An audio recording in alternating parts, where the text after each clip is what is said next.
Hello everyone, it's David here from Beyond the Kingdoms, and I'm here today to actually complete my Exploring Hollywood Studios series. Throughout the summer, I've shared with you several episodes discovering the unique history of this park, and how to best enjoy it as it stands today. And while I have covered all the major lands inside Hollywood Studios, I did leave out one little corner that deserves some love and attention: Animation Courtyard. Today, it may be a weird mashup of entertainment offerings, but it is part of a bigger story here at this park. So join me today in this mini episode as we explore Animation Courtyard, both past and present. This little section of Hollywood Studios was one of the few areas open to guests when the park opened in 1989. Originally, it served as the transition point from the theme park half to the working movie studio portion of the park. And one of the major highlights was a rare glimpse into the magic of making movies. Inside the magic of Disney animation, many iconic scenes were drawn and created within this animation studio that was once housed here. Now today, this area of the park is a huge hodgepodge of entertainment offerings, covering a bit of the early days and some current shows and films now under the Disney umbrella. There are two major shows here that are perfect for the little ones, which are Voyage of the Little Mermaid and the Disney Junior Dance Party. But the main pull to this mini-land is actually the fact that it's home to 7 character meet and greets. They may not be top-tier characters to some, but they do include some favorites for very specific audiences. When the Disney MGM Studios opened in 1989, there were only 2 attractions, and guests could only walk through what is now Hollywood Boulevard and Echo Lake. The 2 rides that guests could enjoy were, of course, the Great Movie Ride and the Backlot Tour. I've talked about both of these rides, actually, in previous episodes in this series. But there was one more attraction, so to speak, on opening day: a walkthrough exhibit celebrating the magic of Disney animation, and a chance to see animators at work. And the 1990s seemed like a time where fans were obsessed with learning how their favorite movies were created. After a short pre-show, guests could walk on one side of glass-covered offices where you might see an animator developing a now famous Disney character. At first, only small sequences of big films were drawn here, but by the late 1990s, almost entire movies were drawn here in Florida. But with the rise of Pixar animation and computer technology, hand-drawn animated movies started to see a decline by the end of the century. And with the rise of DVDs, we had bonus features that would give moviegoers a chance to see how their favorite films are created, all in the comfort of their own living room. So the magic of Disney animation started to lose some popularity. There were a couple of years there where I remember this being the location to meet Sorcerer Mickey, in fact, who has now of course moved to Commissary Lane with Minnie.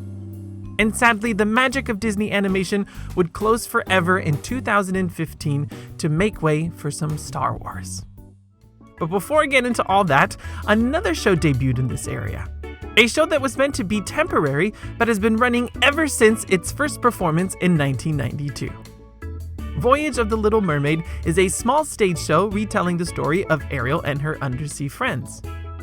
And the debut of the show marked the beginning of the Disney Renaissance in the parks. The film was so successful when it was released in 1989 that Imagineers decided to replace the Here Come the Muppets show that was originally located in this theater, to allow this abridged version of The Little Mermaid to have its run. If you want a flashback trip to the 90s, this is the show to see, because it's almost completely untouched since it first debuted. Complete with lasers, puppets, and a huge Ursula that is actually somewhat frightening. Now, the show runs up to 25 times a day. Yes, it runs almost continuously throughout the park's opening hours, starting bright and early at 9:30 and running all the way up to 8 p.m. sometimes. It's one of the few shows at Hollywood Studios that runs all day like this, so it's not something I would suggest booking a fast pass for. I would prioritize shows like Indy and Frozen over this, since they have fewer performances. But if you need a break from the sun and have a big Ariel fan in the group, Voyage of the Little Mermaid is a fun little side stop to make while visiting the park. Now, across the courtyard, you'll find a newer show that is perfect for the toddlers, the Disney Junior Dance Party. A stage show designed specifically for this age group has been in place for a long time now, ever since Playhouse Disney debuted back in 2001. Before that, this location served as a quick service restaurant, believe it or not. But today, the show features characters from the current hot tickets on Disney Junior, Vampirina, Doc McStuffins, the Lion Guard, and Mickey and the Roadster Racers. Something great about this show is that it encourages kids to get up and dance around and blow off some steam. They'll definitely love all those bubble effects and seeing all their favorite characters. Now, my adults, I'm really sorry to say that you'll have to sit on the floor here, which can be a little bit uncomfortable. There are a few benches at the back of the theater if you really need it, but this concept ensures that all the kids can see everything. My little niece absolutely loves this show, and if you're struggling to find something for this age group while visiting this park, definitely make time for this. The show does offer a FastPass Plus, but it's very easy to do standby. There are a good number of shows throughout the day, but not quite as many as Little Mermaid. There are usually 10 performances from 9:40 a.m. to 5:45 p.m.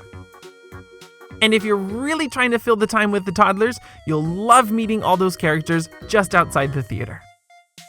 This is a great meet and greet opportunity because, again, the lines are relatively short and you can knock out 4 characters in a row. Currently, you can meet Vampirina here, along with Doc McStuffins, Pluto, and the newest addition, Fancy Nancy. Now, some of these characters can be found during breakfast at Hollywood and Vine, but it's not the best character meal, specifically when it comes to the food. I personally think it's better to save that for another day elsewhere, and just meet these characters here if you have a little fan. And speaking of characters, the final piece of the puzzle here at Animation Courtyard is Star Wars Launch Bay. Now, I question how long this will last now that Galaxy's Edge is open, but it appears to not be going anywhere in the near future. Star Wars Launch Bay offers a small movie about the making of the saga before walking into a big exhibit featuring props and costumes from the film. However, I believe some of them are actually replicas. The real reason to stop here is to meet the characters. Just like the ones outside Disney Junior, these all usually have really short wait times, and a good thing to do after you visited the land, which, as you know, doesn't have any formal meet and greet locations, because the characters on Batuu just freely roam the land. Currently, you can meet 3 characters inside the launch bay: Chewbacca, one of my favorites, BB-8, and a recent change is that Darth Vader is here. Since Kylo Ren has made a permanent move over to Batuu, Disney has decided to replace Kylo Ren here with Darth Vader. A good place to go if you're a fan of the original trilogy. I personally love it because historically it's been very rare to meet him up close like this. And like I said, it's a really quick line. Now, none of these character meet and greets offer FastPass, but like I said, the lines are very short, and thankfully it's all indoors. If you're planning a trip to Disney World soon and you're a big Star Wars fan, I would set aside some time for this, just because I wonder if this will stay here forever. So there you have it, folks, a very quick mini episode exploring Animation Courtyard. It certainly doesn't pack a punch like Sunset Boulevard or Toy Story Land, but this little corner of the park does have some significant history. If anything, it's a great place to be if you have toddlers and you want to meet some characters, ones that you can't find anywhere else on Disney World property. But sadly, guys, that's all the time I have for today. Thank you so much for watching, and like always, remember, if you can dream it, you can do it.